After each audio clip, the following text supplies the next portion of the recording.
प्रभा निर्विघ्नं कुरु देव सर्वकार्येषु सर्वदा गणनाथ सरस्वती रवि शुक्रो बृहस्पति पंचनाम स्मरे नित्ये वेदवाणी प्रवर्तते गुरुर्ब्रह्मा गुरुर्विष्णु गुरुर्देवो महेश्वरः गुरुर्साक्षात् परब्रह्म तस्मै श्री गुरुवे नमः समचरण सरोजं सान्द्रनीलाभं जगन्निहितपाणि मण्डनं मण्डनानां तरुण तुलसीमाला कन्दलं सञ्जनेत्रं सदैधवलहासं विठ्ठलं चिन्तयामि मनोजवं मारुततुल्यवेगं जितेन्द्रियं बुद्धिमतां वरिष्ठं वातात्मजं वानरयुक्तमुख्यं श्रीरामदूतं शरणं प्रपद्ये वन्दे वसुतं देवं कंसचाणूरमर्दनं देवकी परमानन्दं कृष्णं वन्दे जगद्गुरुं राधा मेरी स्वामिनी मैं राधे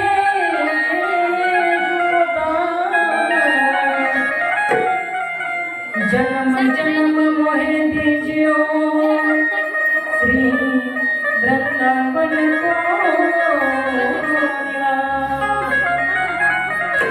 सब कारण को छोड़कर राधे मैया आया हूँ तेरे द्वार हे कृष्ण भानु की लाडली मुझे थोड़ा तो निहार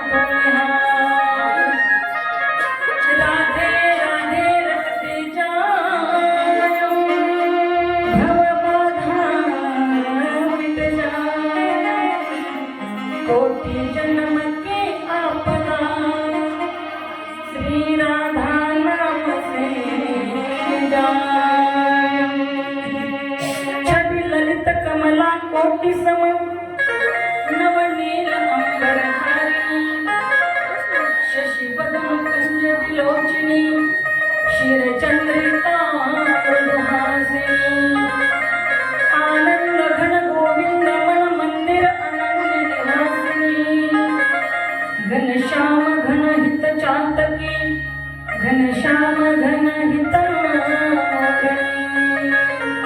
जय जय श्री राधे जय जय श्री राधे जय जय श्री राधे श्याम।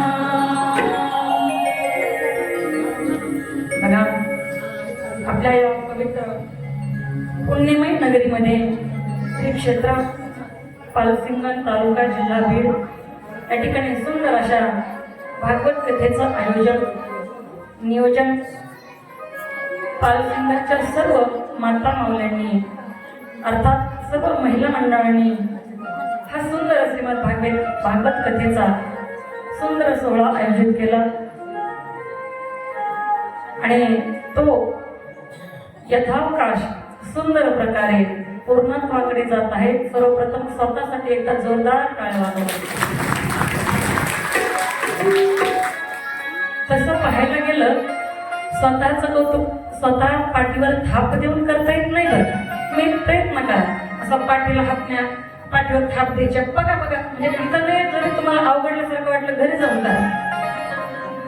नाही करता येत आपल्याला स्वतःचं कौतुक पाठीवर थाप देऊन पण टाळ्या वाजवता येतात ना। ज्या टाळ्या आपण स्वतःसाठी वाजवल्या त्याच टाळ्या आपल्याला प्रत्येक चांगलं कार्य करणाऱ्यांसाठी वाजवता आले पाहिजे। हे खरं जीवनाचं मर्म आहे।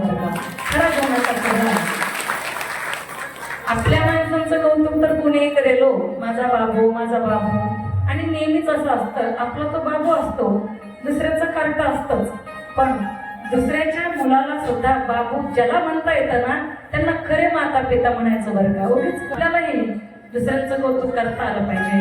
आज या ठिकाणी उपस्थित आपल्याच गावच्या स्नुषा अर्थात सुनबाई, हरिभक्तपरायण आदरणीय वैशाली ताई जगताप, दादांचं काय हा पुरुषोत्तम, वैशाली ताई पुरुषोत्तमजी दादा जगताप. पुरुषोत्तम या नावाचा अर्थ माहिती आहे साहेब तुम्हाला? जो उत्तम पुरुष आहे त्यांना पुरुषोत्तम म्हटलं जातं बरं का. आणि भगवान कन्हैयाचं ते एक नाव आहे बरं.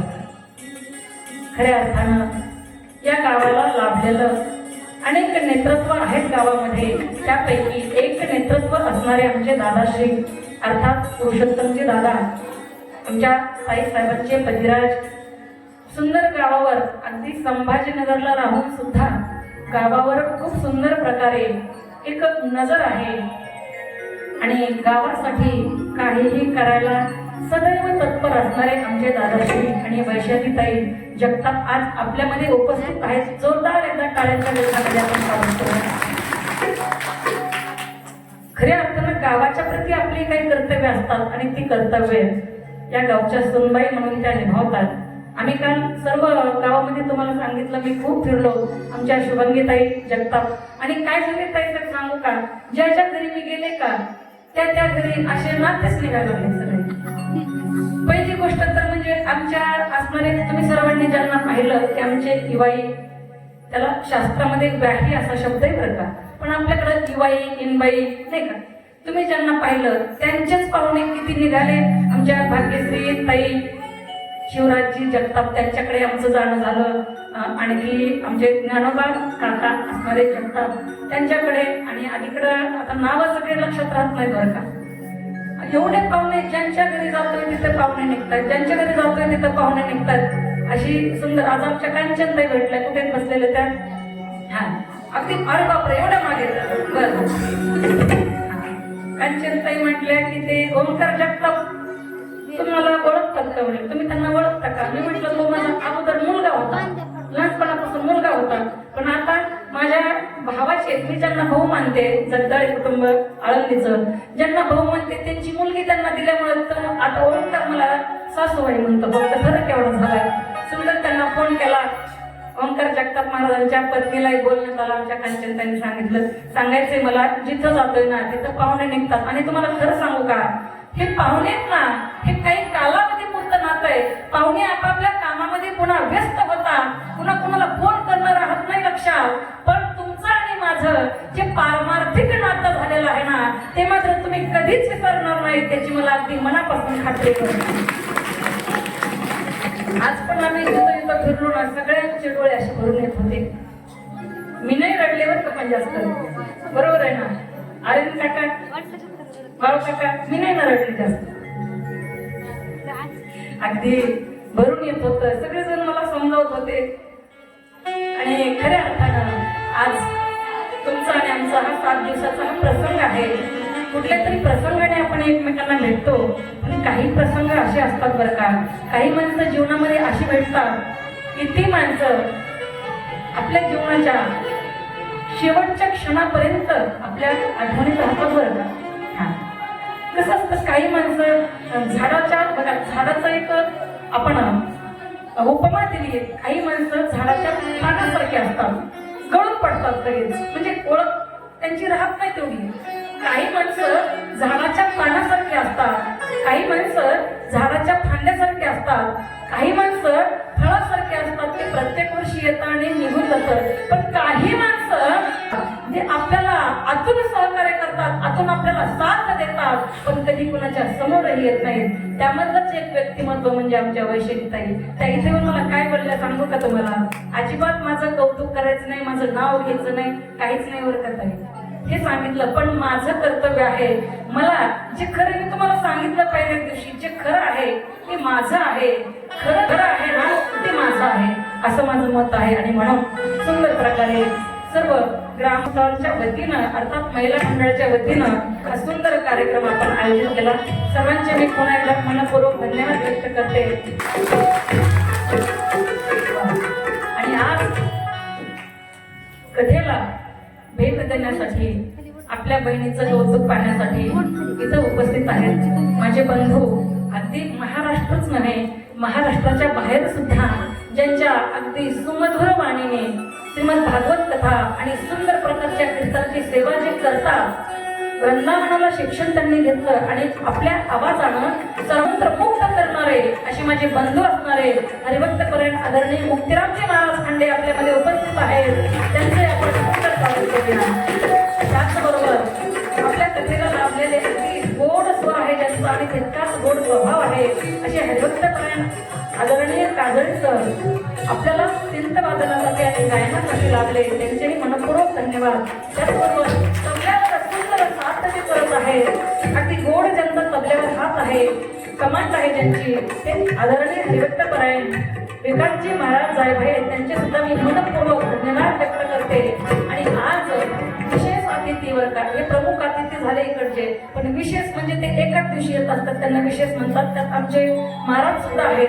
विशेष अतिथी म्हटलं तर असणारे माझे बंधू दुसरे आमचे बंधू आहेत हरिभक्तपरायण आदरणीय मुकुंदजी खांडे सर माझे बंधू असणारे ते सुद्धा वेळात वेळ काढून यावंच लागतं बरं का एक दिवस त्यांना. त्याच्यामुळं येतातच ते प्रत्येक कथेला. ते सुद्धा या ठिकाणी उपस्थित आहेत. त्यांच्या सौभाग्यवती अर्थात माझ्या वहिनी साहेब आदरणीय संध्याताई मुकुंदजी खांडे हे सुद्धा या ठिकाणी उपस्थित आहेत. त्यांचे मी मनपूर्वक स्वागत करते धन्यवाद व्यक्त करते. आणि माझ्या असणाऱ्या बहीणबाई हरिभक्तपरायण आदरणीय अंजुताई लोंढे या सुद्धा या ठिकाणी उपस्थित आहेत. त्यांचे मी मनपूर्वक आभार व्यक्त करते. आणि खऱ्या अर्थानं सर्वांच्या उपस्थितीमध्ये आपण कथेमध्ये प्रवेश करणार आहोत. गोविंद मेलो हे गोपाल मेलो हे गोविंद मेलो हे गोपाल मेलो हे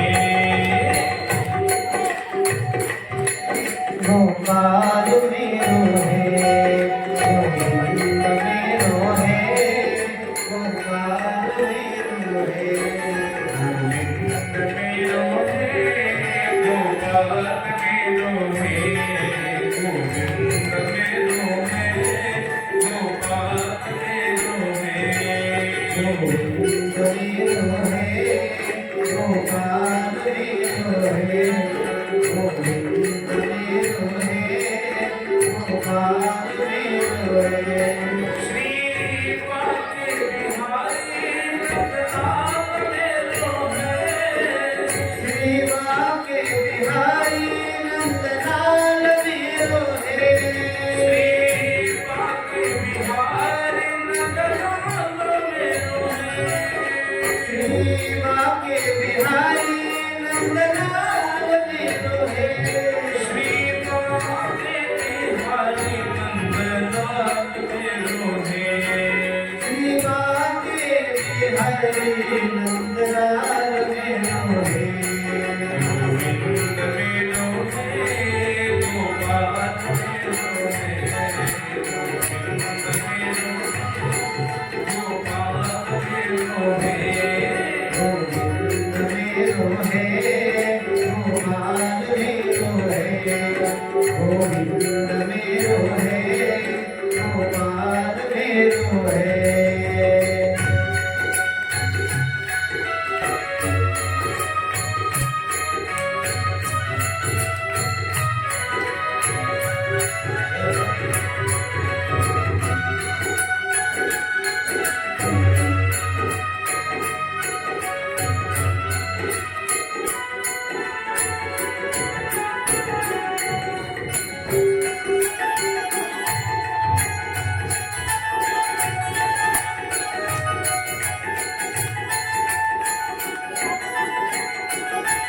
श्री राधा मोहन घनश्याम मेरो है गोविंद मेलो है गोपाल मेलो है गोविंद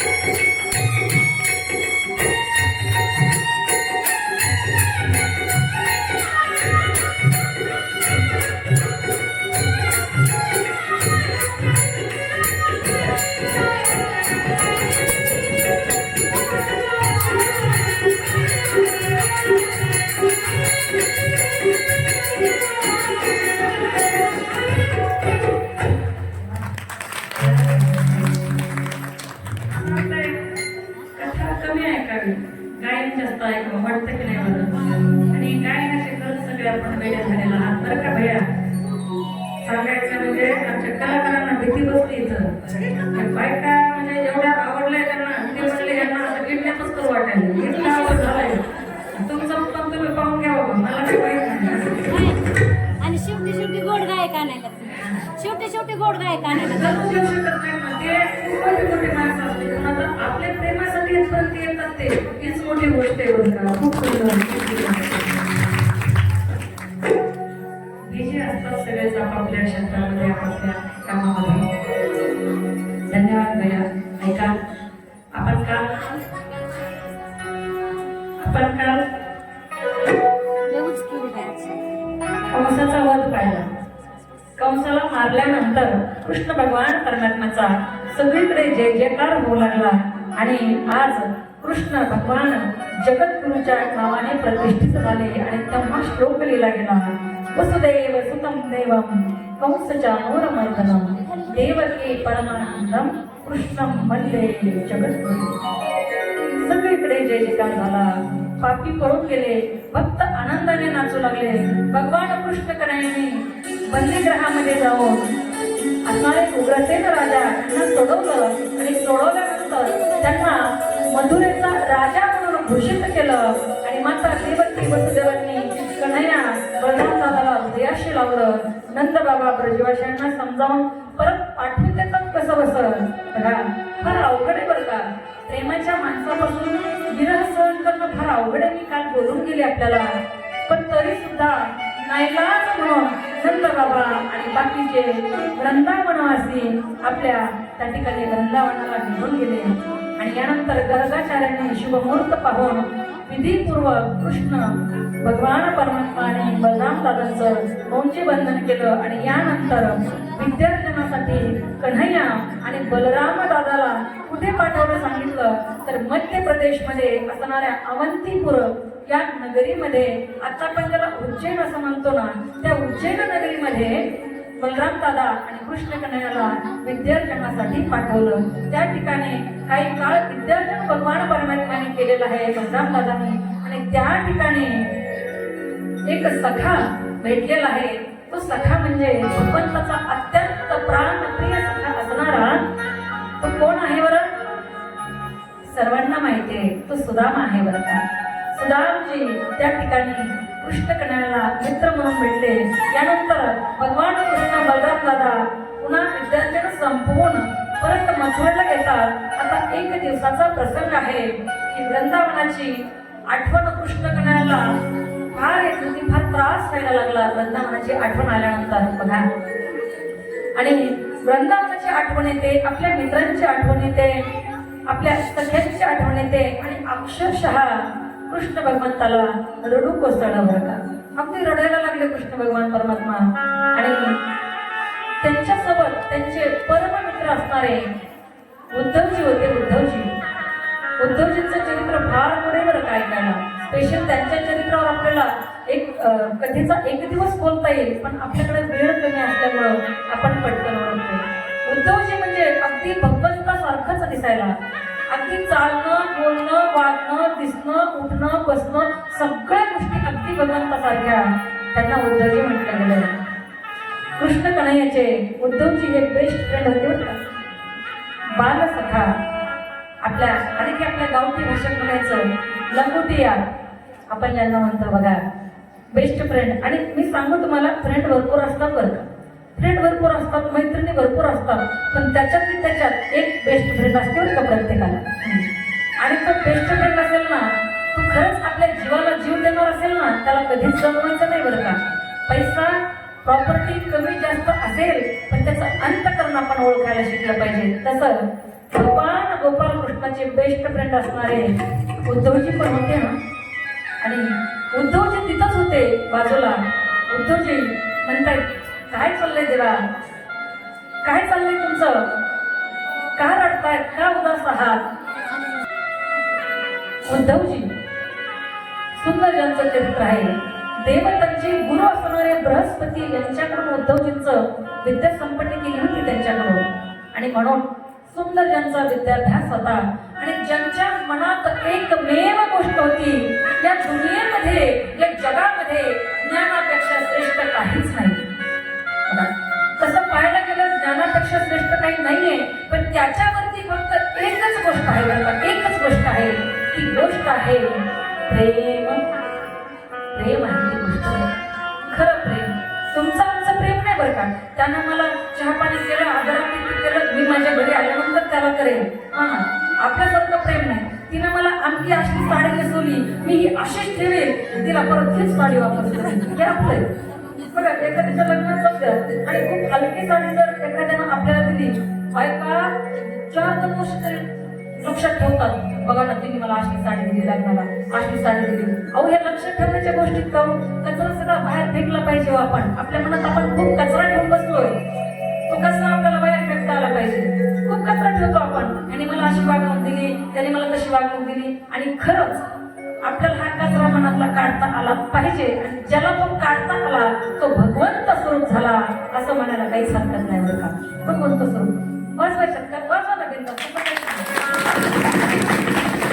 तुम्हाला मी सांगितलेले पहिल्याच दिवशी, टाळीवर अजूनपर्यंत टॅक्स नाही, कुठे पावती भरावी लागत नाही, कुठे टोल नाक्याला पैसे वगैरे भरावे लागत नाही, आणखीपर्यंत नाही. जेव्हा टाळीवर आपल्याला पैसे भरावे लागतील, कर भरावा लागेल, त्याला नका वाजवा. जोपर्यंत नाहीये ना त्याच्यावर, तोपर्यंत बिंदास वाजवा, काही अडचण नाही. आणि मला चालतं आता टाळी वाजवण्याचं काही हरकत नाही. एखादं कोणी शेजारचं झोपलं वगैरे तर त्यांना उठून कथा तरी तो ऐकेल ना तुमच्या टाळीने, म्हणून तरी टाळी वाजवायचं चला. आणि उद्धवजी तेवढं प्रेमाला महत्व देत नाहीये बरं का, पण कृष्णकडे मात्र प्रेमासाठी वेळा झालेला आहे बरं का.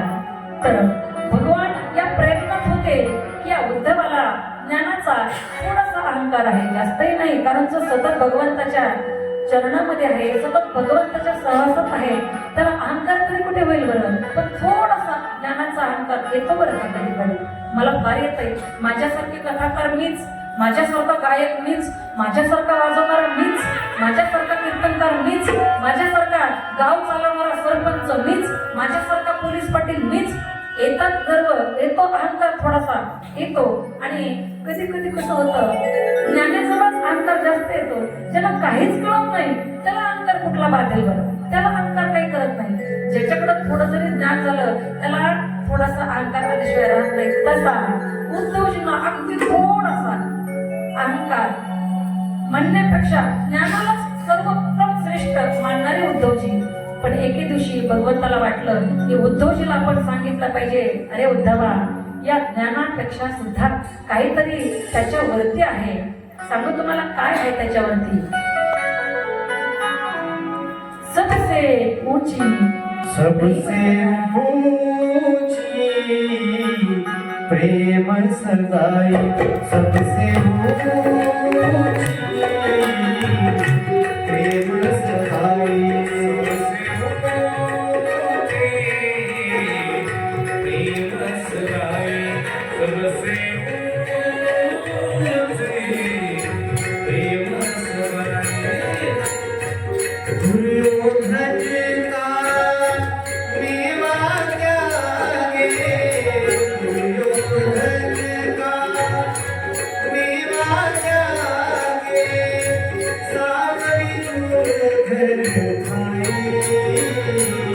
सबसे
उद्धवजी, ज्यांना ज्ञानापेक्षा श्रेष्ठ काही वाटत नाही, पण भगवान परमात्मा जो भगवान परमात्मा त्याला दाखवून द्यायचं होतं की ज्ञानापेक्षा सुद्धा उंच एक गोष्ट आहे, उच्च एक गोष्ट आहे, ती म्हणजे प्रेम आहे. आणि एके दिवशी सगळं कार्यभार आटोपून भगवान परमात्मा महालात बसले होते आणि महालात बसल्यानंतर त्या ठिकाणी कृष्ण कन्हैयाला खरंच खूप वृंदावनाची आठवण येत होती.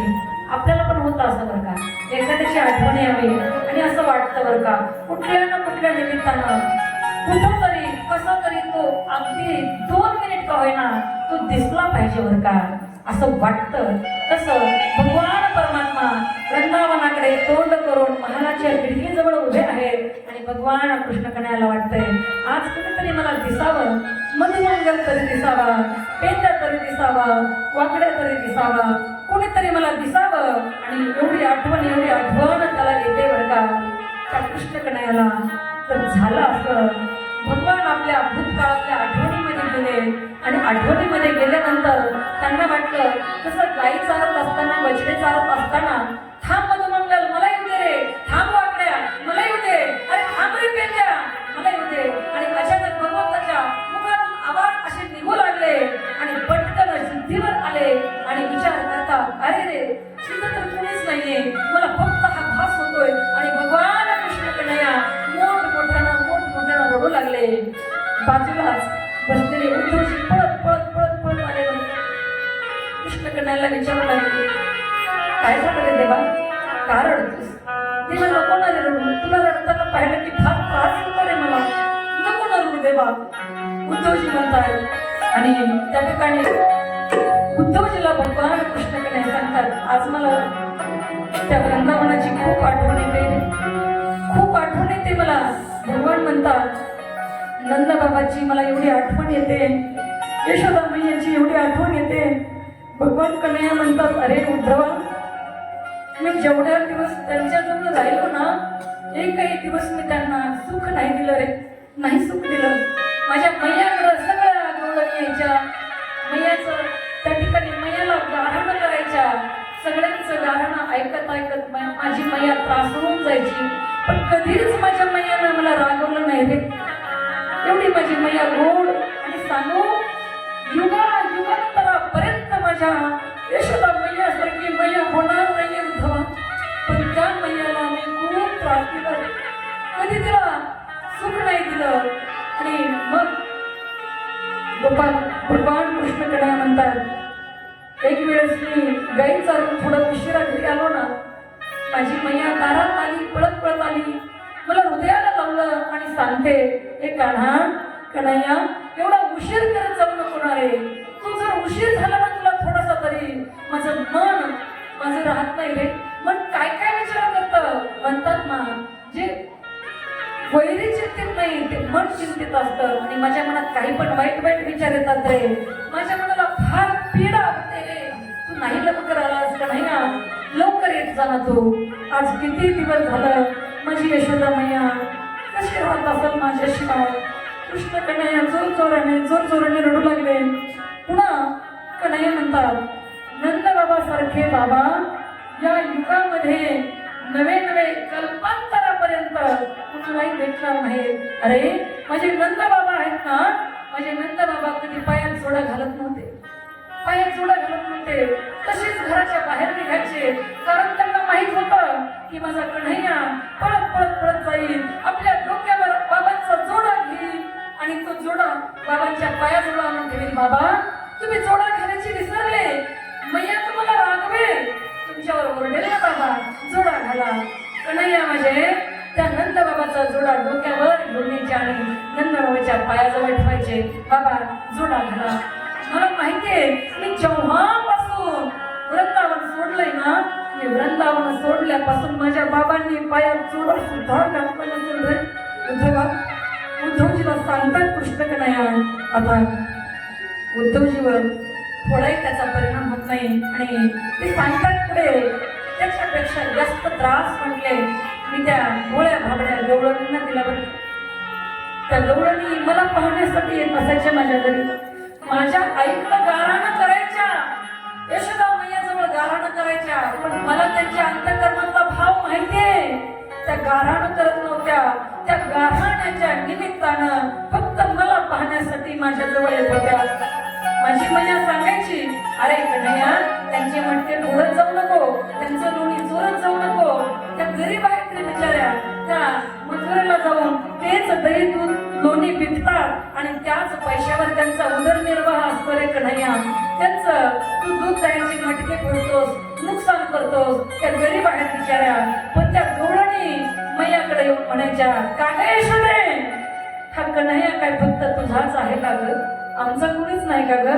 आणि गरीब म्हणतेस ना आम्हाला, सांगू तुम्हाला त्या गवळणी म्हणायच्या, जेव्हा कृष्ण कन्हैया आमच्या घरी येणार नाही, जोपर्यंत आमचे मटके फोडणार नाही, तोपर्यंत आम्हाला अगदी जगायला सुद्धा आनंद येत नाही. आणि गरीब तर आम्ही त्या दिवशी होऊ ज्या दिवशी कन्हैया आमच्या घरी येणार नाही ग.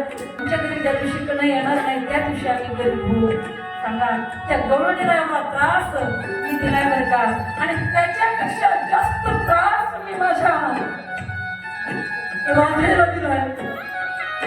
अहो कृष्ण कन्हैया ज्यावेळी मथुरेला निघाले ना, वळून पाहिला सुद्धा नाही होत्या कन्हैयाला राधेकडं. एवढं प्रेम त्या राधेवर देवानं केलं, पण मथुरेला जात असताना कृष्ण कन्हैयाला पाहणं सुद्धा झालं नाही राधेकडं, नाही झालं.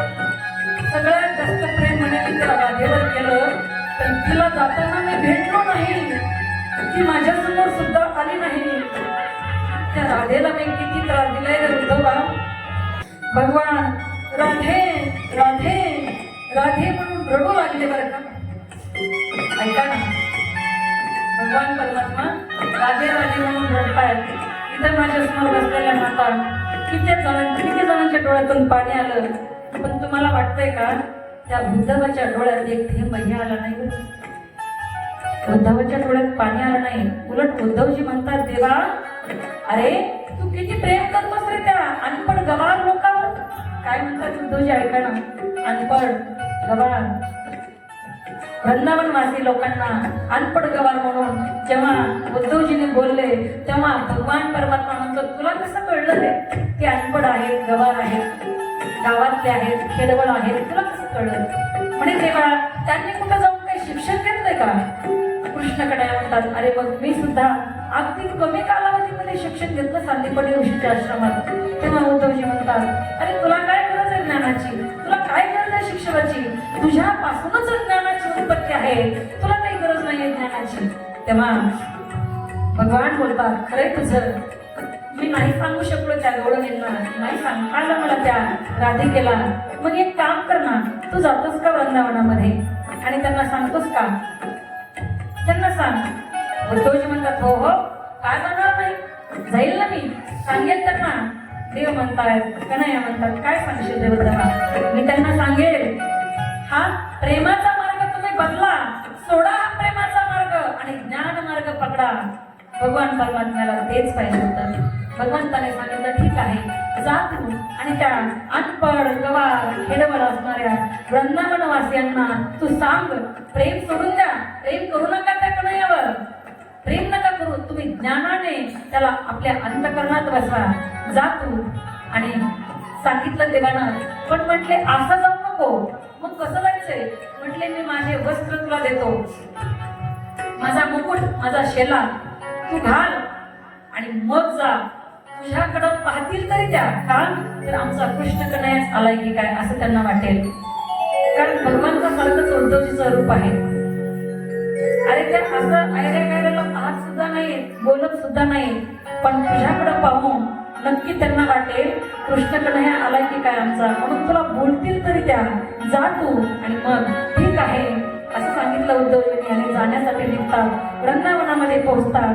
काही गवळणी चालल्या होत्या, त्यातल्या एकीला उद्धवजींनी विचारलं, का हो म्हटले, नंदबाबाचं घर कुठे कुठे आहे नंदबाबाचं घर?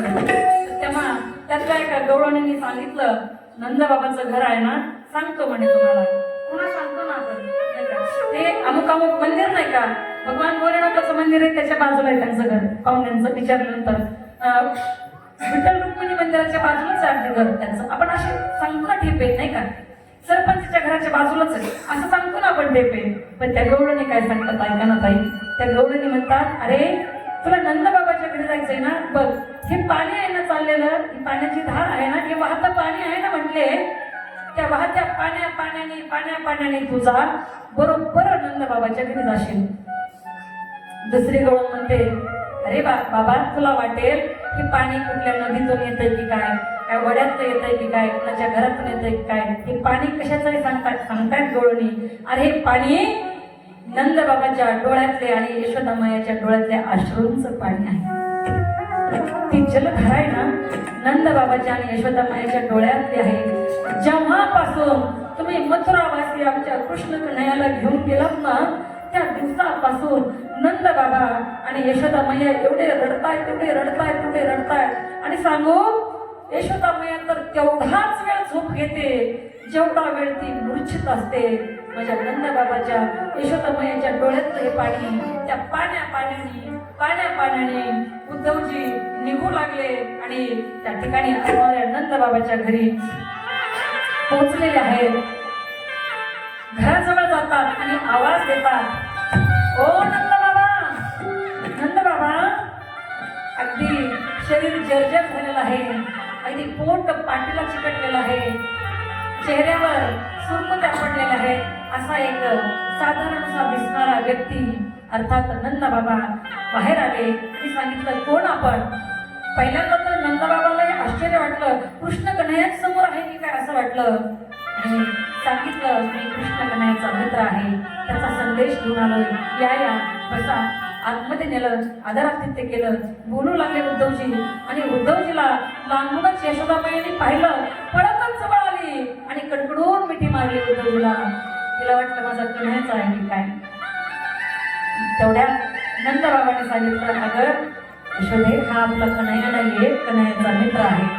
त्यांना यशोदाबाई म्हणते, लहानपणी तर सगळे कामं सोडून मी त्याच्यासाठी धावत पळत जायची, सगळे काम हातातले माझ्या सुटायचे. त्याला जेव्हा माझी गरज होती ना, मी तेव्हा अगदी पळत जाऊन त्याच्या जवळ जायची आणि त्याला घट्ट हृदयाशी लावायची. पण आज एवढे दिवस झाले, माझ्या कन्हैयाला माझी आठवण येत नसेल का? त्याला वाटत नसेल का आपली माया आपल्याशिवाय कशी जगते? थोडासा वेळ नाही का काढू शकत तो माझ्यासाठी? अरे कन्हैया, येणारे बाळ माझ्यासाठी तो आईचं हृदय फार वेगळं असतं बरं का. आई ती आई असते, आ म्हणजे आत्मा आणि ई म्हणजे ईश्वराचा आत्मा ज्या अंतःकरणात वास करतो ना, तिला आई म्हणतात बरं का. आई कुणालाही नाही म्हणता येत. मी नेहमी सांगते, एखाद्याची आई मरू नये बरं का. कुणाचीच आई कोणाचीच मरू नये, वडीलही कोणाचे मरू नयेत. पण त्या भगवंताचा नियम आहे, या पृथ्वी तलावर जो आलाय त्याला जायचे. उपजेते नासे ते पुनरपी वसे, हे घटिका यंत्र जैसे परिभ्रमेगा. जग जो आलेला आहे ना, तो जाणार आहे. पण बघा ना, एखाद्याची आई जावी, बायका जमा होतात, रडणाऱ्या लेकीला आवरतात, मुलाला आवरतात. बाळा, अरे मी तुझी आई, मला आईच मान, मी तुझ्या आईसारखी आहे. एखादी आत्या म्हणते घरातली, बाळा मी तुझ्या आईसारखी, मला आई म्हणणार. मावशी येते, मावशी म्हणेल, अरे मी तर तुझी मावशी ना रे, मला आई म्हणणार. एखादी काकू येते, ती म्हणते, अरे मी तुझी काकू आहे ना, अरे मला आई म्हण. सांगू तुम्हाला, काकू म्हणेल आई म्हण मला, आत्या म्हणेल आई म्हण मला, मावशी म्हणेल मला आई म्हण. पण सांगू, आई सारखी प्रतिमा, आई सारखी उपमा दुसऱ्या कुणालाच देता येत नाही. मावशी ती मावशीच असते, मावशी ती मावशी, काकू ती काकू आहे, मामी ती मामी आहे. त्या ठिकाणी असणारी आत्या ती आत्या असते, आई ती आई असते बरं का. आई ती आई असते. पण या ठिकाणी मला आवर्जून सांगावं वाटेल बरं का, समोर बसलेले आहेत म्हणून मी सांगणार नाही ताई, अगदी अंतकरण पूरक बोलते. समोर बसलेले आहेत म्हणून मी सांगत नाहीये हे. माझ्या लेकरांसाठी बघा, तुम्हाला माहितीये भाऊ, इथं माझे भाऊ उपस्थित आहेत बरं का. मी तुम्हाला भाऊ शब्दाचा अर्थ अगोदर सांगेन. जो आपल्या बहिणीच्या सुख आणि दुःखामध्ये खंबीरपणे जगाची पर्वा न करता जिच्या मागे खंबीरपणे उभा असतो ना, त्याला भाऊ म्हटलं जातं बरं का. त्याला भाऊ म्हटलं जातं. सांगू तुम्हाला, मामा येतो माझ्या लेकरांचा बसलेला. मामा कोणाला म्हणतात सांगू का? थोडंच होईल विषयांतर 2-5 मिनिट, पण ऐकून ठेवा. मामा कोणाला म्हटलं होतं? दो माँ को मिलाकर जब एक बनता है ना, उसे मामा कहते हैं, उसे मामा कहते हैं. त्याला मामा म्हणतात. आणि मामी कोणाला म्हणतात सांगू का? समोर बसलेली माझ्या लेकरांची मामी आई, माझी बहिणी. सांगू तुम्हाला, मी आत्ताच बोलून गेले, मामी आई होत नाही, मावशी आई होत नाही, आत्या आई होत नाही, पण माझ्या घरात थोडस वेगळं वातावरण आहे बरं का. माझे लेकर मला विचारण्याच्या अगोदर मामीला विचारतात बरं का.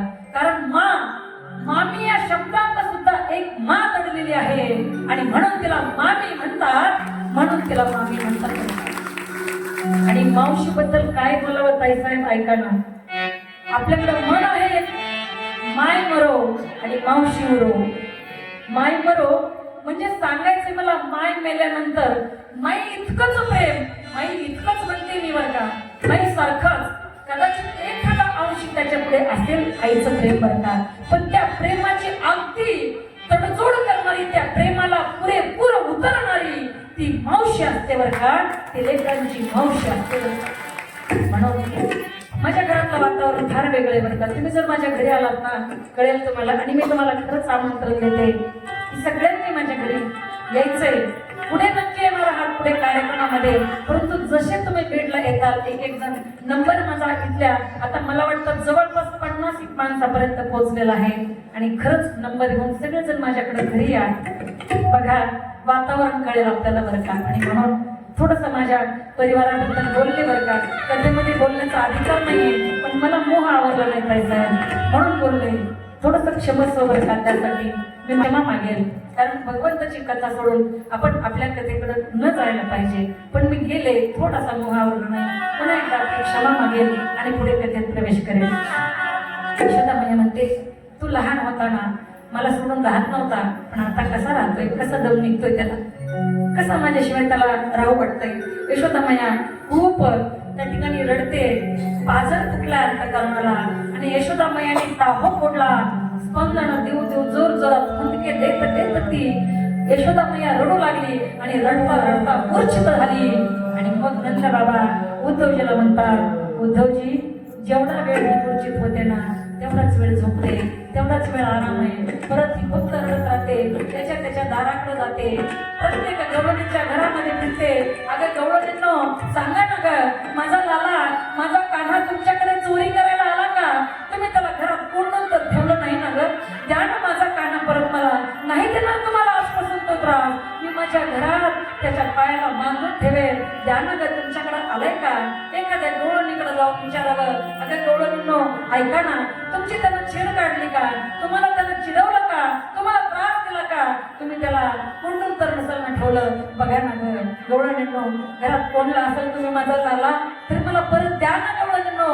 अनेक प्रकारे ती यशोदा मैया याच्या त्याच्या दारात जाऊन त्यांना त्या कन्हैयाला शोधण्याचा प्रयत्न करते. आणि मग उद्धवजी म्हणतात, काय प्रेम आहे बरं का. तरी सुद्धा अक्रोजींना अजूनही काही वाटत नाही बरं का. वाटलं थोडस प्रेम आहे, आईचं आणि वडिलांचं प्रेम आहे वाटलं, पण जास्त आणखी फरक पडलेला नाही. बघा, देवकी माता त्या ठिकाणी मथुरेमध्ये आहे. उद्धवजी सांगतात, एक दिवस देवकी मातेनं त्या वृंदावनामध्ये निरोप पाठवून कृष्ण कन्हैयाला काय काय आवडतं ते विचारून घेतलं होतं. आणि तिथून सांगण्यात आलं होतं म्हणले की कृष्ण कन्हैयाला जेवणाचा फार नाद आहे म्हणे. फार नाद आहे जेवणाचं, त्याला सारखं जेवायला घालते यशोदा मैया, 4-4 टाईम त्याला जेवायला घालते. आणि त्याला माखन फार आवडतं, लोणी फार आवडतं. पण ते उद्धवजी सांगू लागले की आता तो तिथं जेवणही करत नाही बरं का व्यवस्थित, आणि ताटामध्ये लोण्याला तर हातही लावत नाही.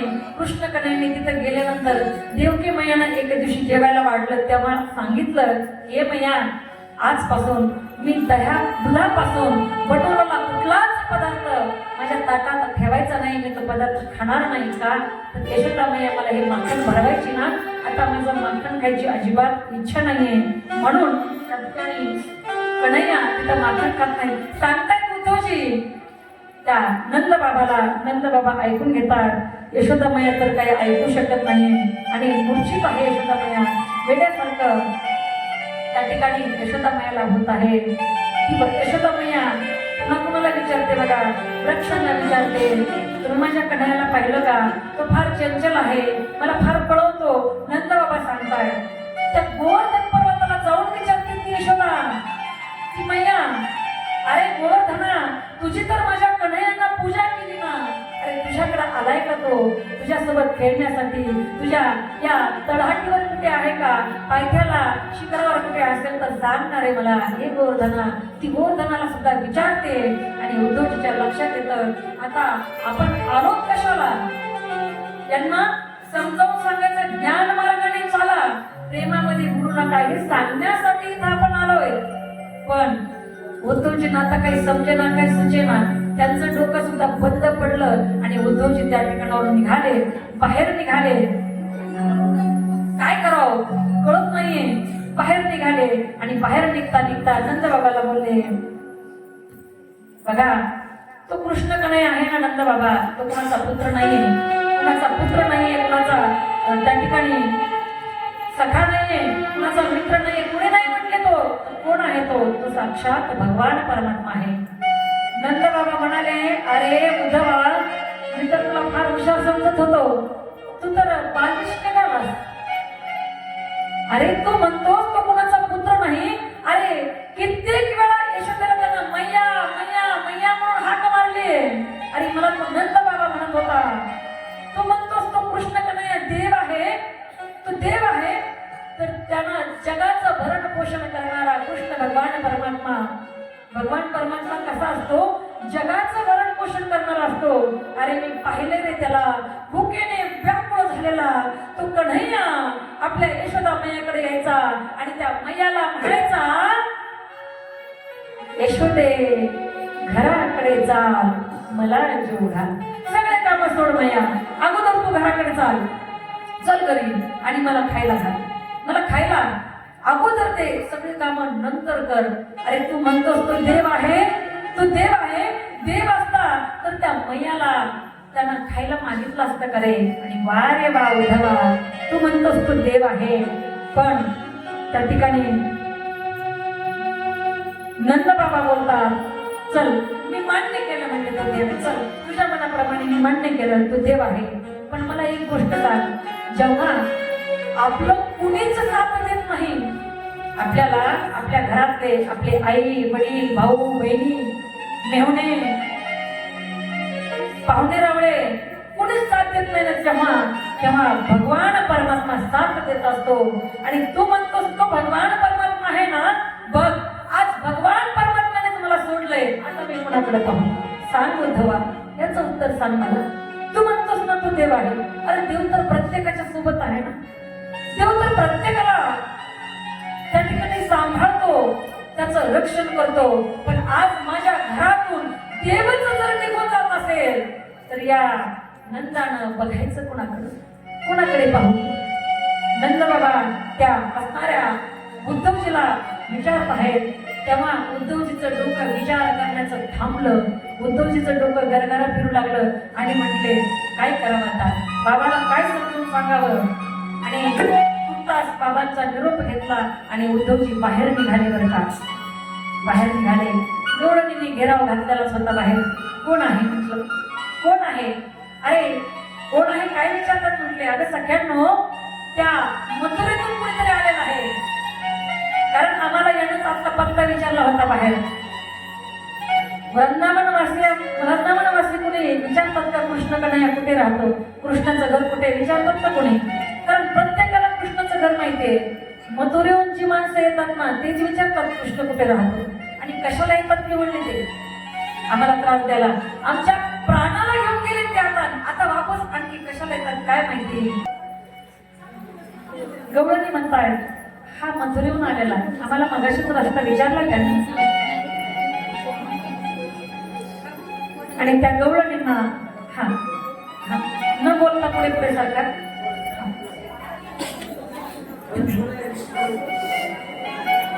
उद्धवजी त्या गवळणींना सांगू लागले, हे गवळणींनो तुम्ही असं करा म्हटले. गवळणी म्हणतात काय करावं सांगा ना म्हणे. तुम्हीच सांगायचे राहिला आता काय करावं. तर म्हटलं तुम्ही काय करा, हा प्रेम मार्ग सोडून ज्ञान मार्गावर त्या ठिकाणी चालायला लागा.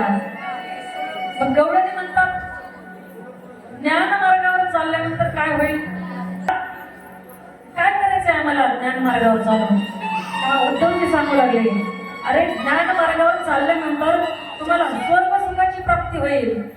गवळणी म्हणू लागल्या, ठोकर मारतो आम्ही अशा स्वर्गाला जिथे आमचा कृष्णकन्हैया आमच्या सोबत नाही. आणि जेव्हा आमचा कृष्णकन्हैया आमच्या सोबत असेल, आम्हाला नरकात तरी जागा दिली ना, त्या नरकात सुद्धा आम्ही अगदी आनंदाने राहू. आमचा कृष्णकन्हैया फक्त आम्हाला पाहिजे होता. त्या स्वर्गाची आम्हाला गरज नाहीये. आम्हाला नरकाची प्राप्ती झाली तरी आम्ही त्या नरकात राहू शकतो, पण प्रेमाला आम्ही विसरू शकत नाही, प्रेमाला आम्ही सोडू शकत नाही. उद्धवजी म्हणतात खरंय तुमचं म्हणणं, पण तुम्ही ज्ञान मार्गावर चालल्यानंतर तुम्हाला हा त्रास होणार नाही. उद्धवजीला गवळणी म्हणतात कोणी सांगितलं तुम्हाला की आम्हाला त्रास होतोय. काही त्रास नाही म्हटले आम्हाला. अरे आम्ही त्याच्यावर प्रेम केलंय. तुम्ही एक गोष्ट सांगा म्हटले, तुम्ही कधी कुणावर प्रेम केलं का. प्रेम कसं केलं म्हटले. म्हटले कुणावर, त्या कन्हैयावर केलं. म्हटले कसं, ज्ञान मार्गाने मी त्याला जाणून घेतोय. उद्धवजी सांगतायत. तेव्हा गवळणी म्हणू लागल्या, आम्ही ज्ञान मार्गाने नाही, आम्ही भक्ती मार्गाने त्याला जाणून घेतो, प्रेम मार्गाने त्याला जाणून घेतो. आणि या संसारात सांगा म्हटले, या संसारामध्ये कोणतं असं नातं आहे की जे दीर्घकाळ टिकतं आणि कोणतं असं नातं आहे की ते लवकर संपतं. उद्धवजी म्हणू लागले, जे प्रेमाचं नातं असेल, विना स्वार्थाचं नातं असेल ते जास्त टिकतं, आणि ज्या नात्यात स्वार्थ असतो ते कमी काळ टिकतं. मग उद्धवजीला गवळणी म्हणतात की आम्ही विना स्वार्थाचं प्रेम त्या कन्हैयावर केलं, कुठल्याही स्वार्थाच्या प्रेमामध्ये नाहीये. एक गोपी त्या ठिकाणी म्हणू लागली, तुम्ही असं बोलताय ना, आम्हाला माहिती म्हटली नक्की म्हणे आता कंसाचा वध झालाय, त्याचं 10वा 12वा 13वा श्राद्ध येणार आहे, सांगितलं असं जा म्हटले तिकडनं मांस घेऊन या थोडंसं मांस. तिसरी ओळख म्हणली, अगं असं कसं म्हणते. म्हणजे त्याला चांगलं माहितीये, कुणाला, त्या कन्हैयाला चांगलं माहितीये की वृंदावनामधले सगळे लोक आता जिवंत आहेत, पण हाडा मासाचे चालते बोलते प्रेत आहेत. म्हणजे ते प्रेत आहेत, त्यांचं मांस घेऊन यायला.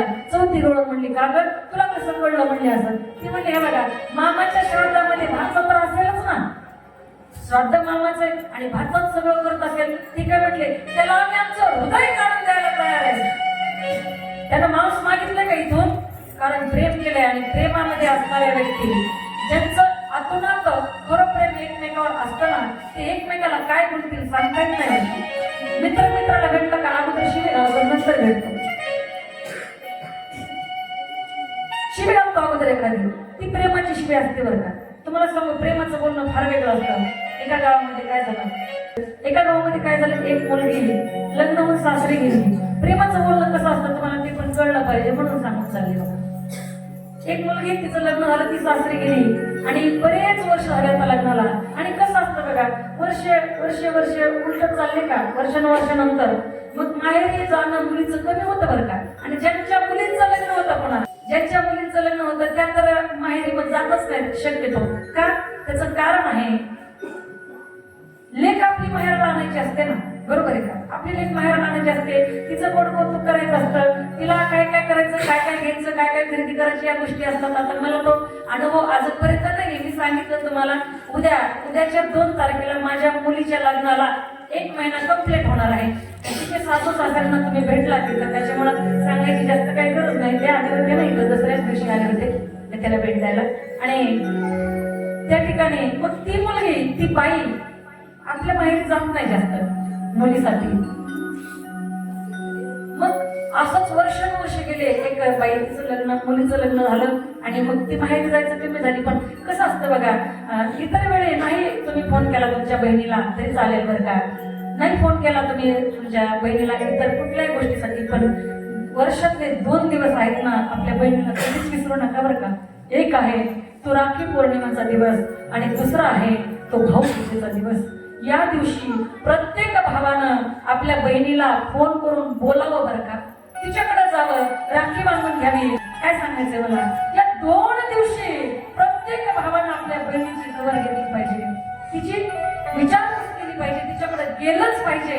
एखाद्या भावाला नसेल जाणं, बहिणीला भावाच्या घरी गेलंच पाहिजे बरं का, गेलंच पाहिजे. हे 2 दिवस विसरायचे नाही. म्हणून एके दिवशी बऱ्याच वर्षानंतर त्या मुलीला वाटू लागलं, मला पण वाटतं की माहेरी जावं, पण आता कोणी न्यायला येत नाही. 4 भाऊ आहेत बरं का, 4 भाऊ आहेत, पण कोणी न्यायला येत नाही.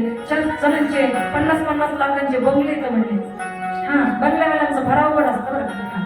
आता जास्त काही विश्लेषण करत नाही. हा, बंगले म्हणलं की ते बंगल्यात बाहेर निघायला नको, ते कसं असतं, नाही ते बाहेर निघतच नाही असं होतं.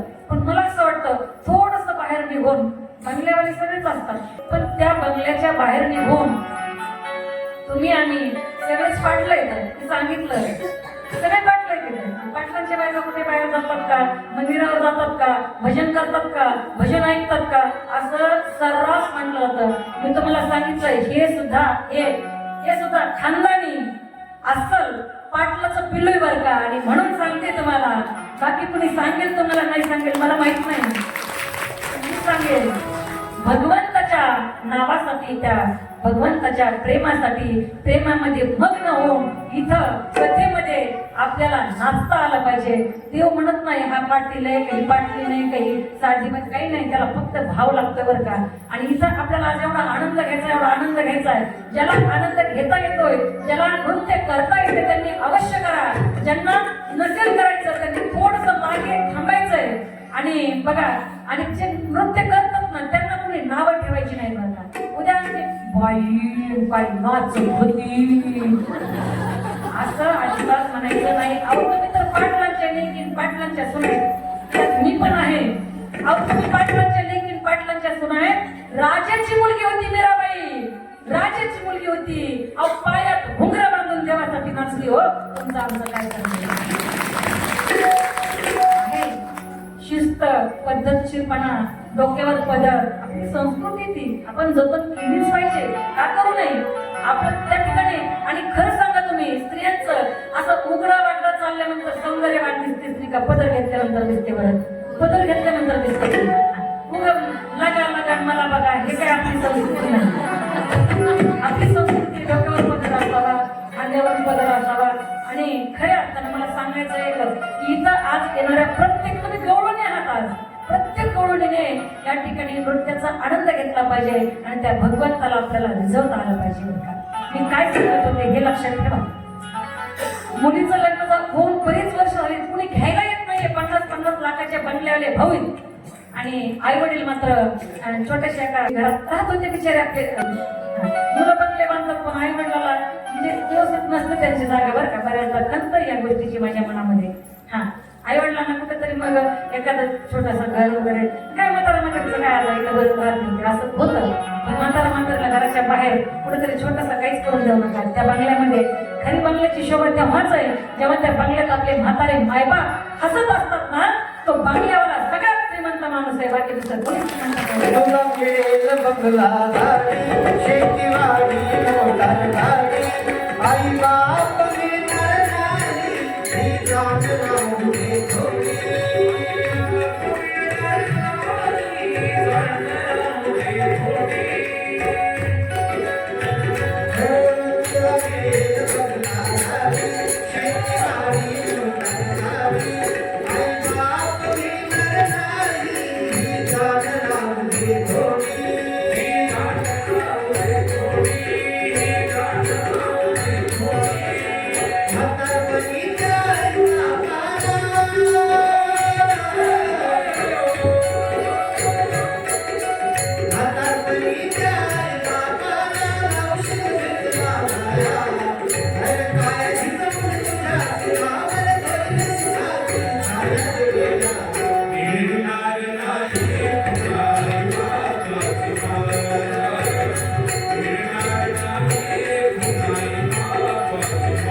गोपाल कृष्ण भगवान भगवान की जय.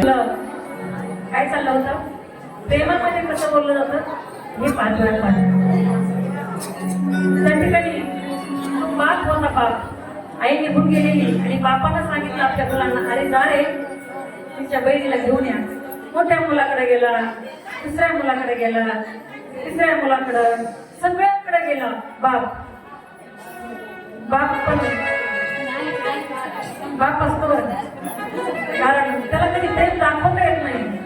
त्याचं प्रेम पोटामध्ये असतं आणि आईचं प्रेम मोठ्यामध्ये असतं बरं. बाप आपण पाहिलंय बाप आपण खूप सुंदर गीत ऐकले का बाप स्वाभिमानी बाळा बाप कण खर कणा त्याच्या हृदयात सुद्धा लाजाळूची संवेदना. सुंदर असं बापाचं वर्णन आहे. बाप म्हणतोय अरे जा रे माझ्या लेकीला कुणीतरी घेऊन या पण कुणीही जायला तयार नाही. कुणी जायला तयार नाही लेकीला आणायला. बाबा म्हणजे आता ती काय लहान लागली का काल लग्न झाले की तिचं एवढे वर्षानुवर्ष झाले म्हणजे जाऊ द्या आता. बापाला राहावेले नाही बरं. 4 पोरांच्या दारात 4 गाड्या आहेत फोर व्हीलर. 4 पोरांच्या दारात गाड्या पण बापाला गाडी नाही बघा ना. आणि बाप उठला आणि चालतच निघाला. पूर्वीचा काळ अगदी जवळच गावात दिलेलं मुलीला आणि बाप चालत चालत निघाला. घरी गेला लेकीनं पाहिलं बाप आलाय आपला पळत पळत गेली. बापाला गट्टपेटी मारली. बापाने आपल्या लेकीला हृदयाशी धरलं. दोघांनी अश्रू ढाळले घरात आणलं. बापाचं आदर आतिथ्य केलं आणि मुलगी बापाला म्हणते बाबा असं कसं आला तू. बाप चिडला बरं का थोडस बघितलं म्हणे नालायक पोर आहेत सगळे. जा म्हणलं तरी जात नाही आणायला. आपल्या बहिणीला घेऊन या सांगितलं पण ऐकत नाही पोरं.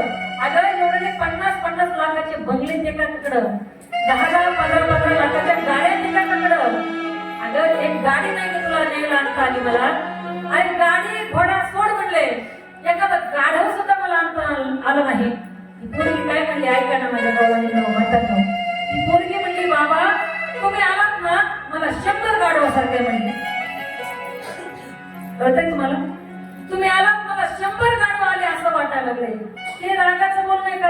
बापाला तुला गाढव म्हणायचंय का नाही म्हणायचं पण हे प्रेमातलं बोल नाही. बापाला गाढव म्हणली पण तिला खबरही लागली नाही. त्याला म्हणायचं खरं प्रेम करता. त्याला म्हणायचं खरं प्रेम. आणि खरं प्रेम करणारे ह्या गवळणी होत्या. गवळणी म्हणतात लाज वाटत नाही का त्याला तुला पाठवलं संदेश घेऊन आम्हाला भेटायला त्याला कधी कसंही वाटत नाही. अरे आमचं काळीच काढून आम्ही त्याला द्यायला तयार आहे. त्याच्या मामाच्या त्या श्राद्धामध्ये आम्ही आमचं काळीच काढून देऊ. त्याच्या भाज्यामध्ये टाका म्हणले आमचं काळीच त्याच्यामध्ये कापून. गवळण इतकं म्हणतायत एकदा राग व्यक्त करतायत एकदा प्रेम व्यक्त करतायत. उद्धवजीला काही समजेना. ते म्हणजे तुमचं एवढं प्रेम आहे त्याच्यावर तुम्ही इतकं रागवतात इतकं प्रेम करतात इतकं रागवतात इतकं प्रेम करतात हे सगळं काय. तेव्हा गवळणी म्हणल्या हे तो प्रेम की बात है उद्धव बंदगी तेरे बस की नहीं है.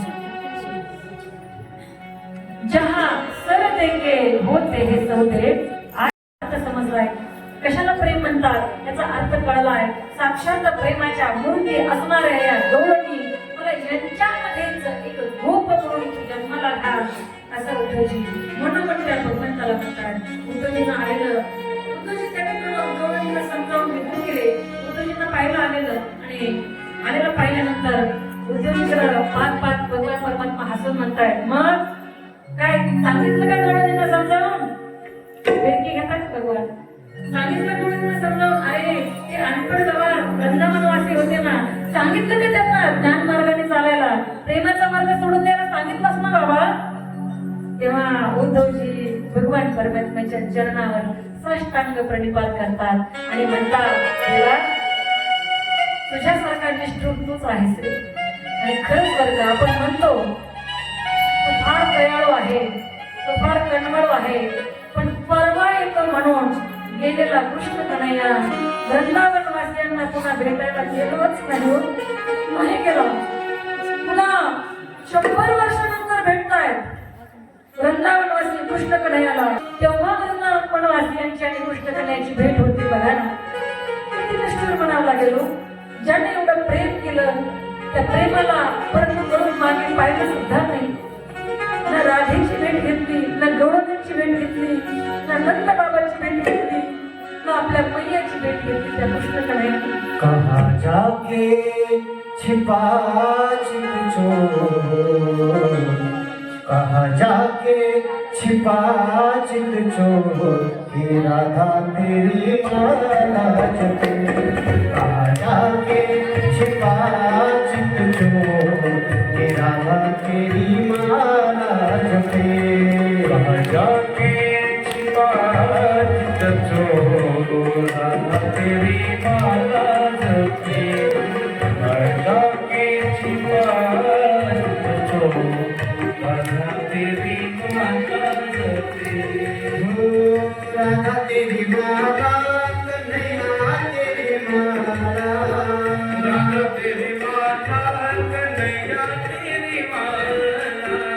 राधा तेरी माला, कन्हैया तेरी माला. राधा तेरी माला, कन्हैया तेरी माला. कहाँ ढूंढूं गया किसको, राधा तेरी माला जपे. कहाँ जाके छिपा चित चोर, राधा तेरी माला जपे. राधा तेरी माला जपे, राधा तेरी माला जपे.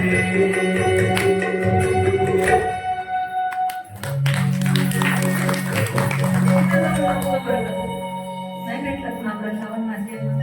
आणि दिनहारक, दुःखांचं निवारण करणारा, दयाळू, करुणानिधी हे नाव काय तू स्वतःच ठेवलीस का काय रे?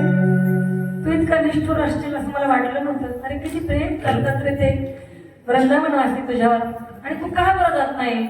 भगवान परमात्म्याने आपण न जाण्याचे बरेच कारण उद्धवजींना सांगितले. जर त्यांना भगवान कृष्णाकडे अनेक कारण देतात आणि शेवटी म्हणतात जर त्यांना कळालं कृष्णकडे कोण आहे, भगवान परमात्मा आहे, त्याने कंसाला मारले, त्याने मोठमोठे दैत्यांचा वध केलाय, हे जर त्यांना कळालं तर त्यांच्या मनातली माझी जी छबी आहे ना ती वेगळी होऊन जाईल. आणि म्हणून मी त्यांना सांगत नाहीये. कारण कृष्णकडे किती राजनीती केली सांगू तुम्हाला. ज्याला राजकारणामध्ये आपलं वर्चस्व प्रस्थापित करायचं असेल ना त्यांनी श्रीमद भगवद्गीता वाचली पाहिजे. बरं, भगवद्गीतेमध्ये एवढं राजकारण आहे कृष्णकन्हैयाने केलेलं आणि त्याच्या मागे चाललो ना आपण आपल्यावर कसलीच विपदा येत नाही. बरं का, बघा पांडव आणि कौरव, वास्तविक पांडव कौरव 100 होते, पांडव 5च होते. आणि विशेष काय आहे, चांगली माणसं कमीच असतात, वाईट माणसांचा भरणा जास्तच असतो. कौरव 100 आहेत, पांडव 5च आहेत. पण ज्याच्या मागे कृष्णकन्हैयाची त्या ठिकाणी कृपा दृष्टी आहे ना, पांडवातला एकही मरत नाही आणि कौरवामधला एकही वाचत नाही. त्याचं कारण आहे कौरवांना मार्गदर्शन करणारा शकुनी मामा आहे, भांजे दुर्योधन. भांजे दुर्योधन एक युक्ति बताता हूँ जिससे पांडवों का सर्वनाश हो जाएगा. काही युक्ती कामाला नाही आली. पण ज्याच्या मागे कृष्णकन्हैयाचा हात आहे, साथ आहे, कृपा दृष्टी आहे, ते पांडव 5च होते पण एकालाही काही झालं नाही. आणि भगवान कन्हैयाने किती राजनीती केली हे महाभारताच्या युद्धाच्या वेळी आपल्याला समजतंय. आता सगळेजण बघा आपल्या आता सध्याच्या चालू घडीमध्ये बरेच माणसं काही डिप्रेशन मध्ये जातात, काही ट्रेस मध्ये असतात. त्यांनी भगवद्गीता वाचायची, कृष्णकन्हैयाचं चरित्र वाचायचं. या दुनियामधला सगळ्यात मोठा मोटिवेशनल स्पीकर कुणाला म्हणायचं तर ते कृष्णकन्हैयाला म्हणता येईल बरं का. कारण अहो अर्जुनाला युद्ध करायचं नव्हतं. अरे अर्जुन म्हणतो हे माझे काका, हे माझे मामा, हे माझे नवने, हे माझे भाऊ, हे माझे आप्तेष्ट, हे माझी भाऊकी, त्यांना कसं मारू मी? आपल्या प्रत्येक भाऊकीतल्या माणसाला, पाहुण्याला, रावड्याला, मित्राला, सगळ्यांना मारण्यासाठी प्रवृत्त कोणी केलं माहितीये? कृष्णकन्हैयाने केलं. मोटिवेशनल स्पीकर का केले ते सांगते ना. कारण कौरव हे अन्याय आणि अत्याचाराने वागत होते म्हणून त्यांना संपवायचं होतं. आणि धर्म हीच शिक्षा देतो, धर्म हीच शिक्षा देतो. एखादा अधर्माने वागत असेल ना, मग तो कितीही जवळचा व्यक्ती असू द्या, त्याचा सर्वनाश केल्याशिवाय राहायचंच नाही, हे धर्म सांगतो. आणि हाच धर्म भगवान कृष्ण भगवान परमात्मा भगवद्गीतेमध्ये सांगतात. बोला राधे राधे. म्हणून सर्वात मोठे मोटिवेशनल स्पीकर त्यांनाच मानलं जातं. खूप राजनीती केली कृष्ण कन्हैयानं, भगवान परमात्म्याने. एक गोष्ट लक्षात ठेवा, ज्यांना राजनीतीमध्ये बरं का खरंच आपल्याला आपला जम बसवायचा, त्यांनी कृष्ण कन्हैया वाचला पाहिजे, कृष्ण कन्हैया अनुभवला पाहिजे, श्रीमद भगवद्गीता अनुभवली पाहिजे. आणि मग उद्धवजींना दिव्य दृष्टी दिली आणि वृंदावनातील दृश्य दाखवलं. प्रभू सर्व गवळणी सोबत वेगवेगळ्या सुंदर लीला करताना दिसले. उद्धवजी गदगद झाले. अशा प्रकारे भगवान कृष्ण कन्हैयाने उद्धवजींना प्रेमाचा संदेश दिला. प्रेम हे सगळ्यात मोठं तत्व आहे हे सांगितलं, समजावलं. अशा प्रेमी उद्धवासोबत मग भगवान एक दिवस कुब्जीच्या घरी गेले. कुब्जीच्या घराला पाय लावला.